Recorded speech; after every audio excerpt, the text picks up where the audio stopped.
दोस्तों, आप सभी के साथ ये सर्कुलर हम ऑलरेडी शेयर कर चुके हैं। इस सर्कुलर में आईटीआर और टैक्स फाइलिंग की ड्यू डेट शो है, जो कि स्पेसिफाई 80 के लिए एक्सटेंड की गई थी, ताकि जिसको लेकर कोई भी तरह का कन्फ्यूज़न ना हो। और एक रिमाइंडर वीडियो भी है, क्योंकि यहाँ पर जो टाइमलाइन है वो एक्सटेंड की गई थी। टैक्स ऑडिट के लिए जो टैक्स ऑडिट रिपोर्ट है उसके लिए, जिसमें बताया गया था सीबीडीटी ने, जिसमें इनेक्चर पावर अंडर सेक्शन 119 जो रिलैक्सेशन दी गई है फ्लोइंग्स कंप्लायंस में।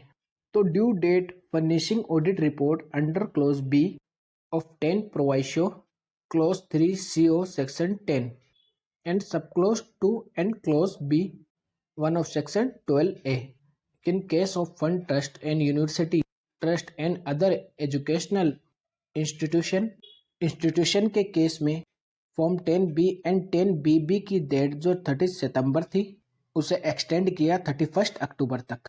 इसके अलावा जो नॉर्मल असेसी है उनकी ऑडिट फाइल की डेट को एक्सटेंड नहीं किया गया था, उनकी लास्ट डेट 30 सितंबर ही थी।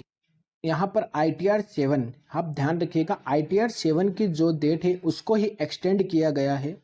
ITR 7 for assessment year 23-24 in case of assessee refer close A and explanation subsection 1 and section 139, यानी उन्हीं के लिए जो फंड ट्रस्ट है, इन सभी के लिए जो ITR 7 एप्लीकेबल रहती है, उस ITR 7 की ही डेट को वो 31 अक्टूबर से एक्सटेंड की गई है 30 नवंबर 2023।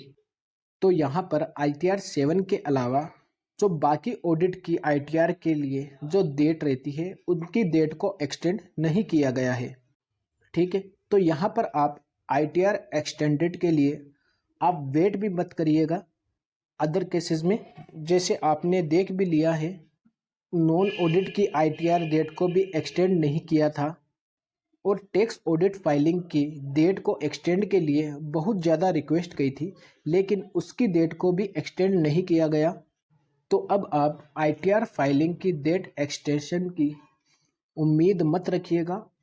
आप अपनी ITR को टाइमली फाइल कर दिएगा। केवल ITR 7 की डेट एक्सटेंड हुई है, वो डेट 30 नवंबर तक एक्सटेंड कर दी गई है।